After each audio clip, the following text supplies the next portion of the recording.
क्या आप जानते हैं कि आगरा के किले के सामने औरंगजेब की लाखों की फौज खड़ी होकर कांप रही थी। वो डर किसी राजा या सुल्तान का नहीं, बल्कि एक किसान की आंखों में जलती प्रतिशोध की आग का था। वो वीर जिसने अपनी कुल्हाड़ी से मुगलों के गुरूर के टुकड़े टुकड़े कर दिए। आज इतिहास के उन पन्नों को खोलेंगे जिन्हें वामपंथी इतिहासकारों ने स्याही डालकर काला कर दिया। कहानी है वीर गोकुल सिंह जाट की। साल 1669 मथुरा की गलियों में सन्नाटा था, क्योंकि औरंगजेब के जल्लाद मंदिरों को तोड़ रहे थे और हमारी माताओं बहनों की चीखें आसमान चीर रही थीं। औरंगजेब के सबसे क्रूर सेनापति अब्दुल नबी ने जब सिहोरा गांव में घुसकर जनेऊ और तिलक का अपमान किया, तब एक शेर दहाड़ा। वो शेर था गोकुल सिंह जाट। उन्होंने हल छोड़कर कुल्हाड़ी उठाई और नारा दिया, अगर धर्म बचाना है तो शस्त्र उठाओ। देखते ही देखते 20,000 किसान योद्धा बन गए। मुगलों ने सोचा था कि ये धोती पहनने वाले किसान क्या लड़ेंगे, लेकिन उन्हें नहीं पता था कि ये किसान नहीं, साक्षात यमराज के दूत हैं। तिलपत के मैदान में वो महासंग्राम हुआ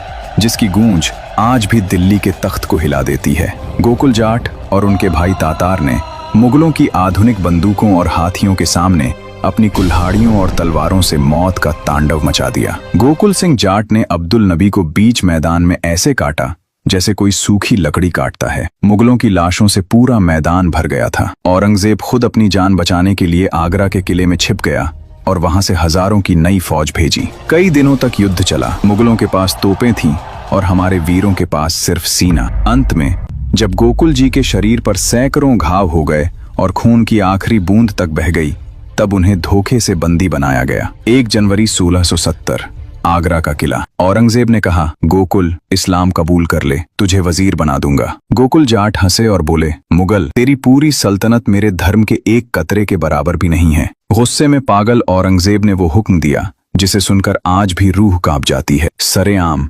हजारों की भीड़ के सामने जल्लादों ने गोकुल जी के शरीर का एक एक अंग कुल्हाड़ी से काटना शुरू किया। पहले एक हाथ, फिर दूसरा हाथ, फिर पैर। उनके शरीर के टुकड़े टुकड़े किए गए, लेकिन उस लोहे के पुरुष की आंखों में न आंसू थे न जुबान पर आह। वो टुकड़े होते हुए भी औरंगजेब की आंखों में आंखें डालकर मुस्कुरा रहे थे। उनका बलिदान इतना बड़ा था कि औरंगजेब को समझ आ गया कि वो गोकुल को मार सकता है, लेकिन उसके अंदर के हिंदू स्वाभिमान को कभी नहीं हरा सकता। आज उसी वीर गोकुल जाट का नाम हमारे इतिहास से गायब है। क्यों? क्योंकि उनका सच मुगलों की कायरता को नंगा करता है। ये पूरा इतिहास इतालवी यात्री निकोलो मनुची की किताब स्टोरिया दो मुगुर और प्रसिद्ध इतिहासकार जदुनाथ सरकार की हिस्ट्री ऑफ औरंगजेब में दर्ज है। रियल इंडियन हिस्ट्री की टीम ने इसे खोजने में रात दिन एक किया है, ताकि आप तक सही और सच्चा इतिहास पहुंच सके। अगर आपके रगों में भी उस वीर का खून दौड़ता है तो इस वीडियो को इतना शेयर करें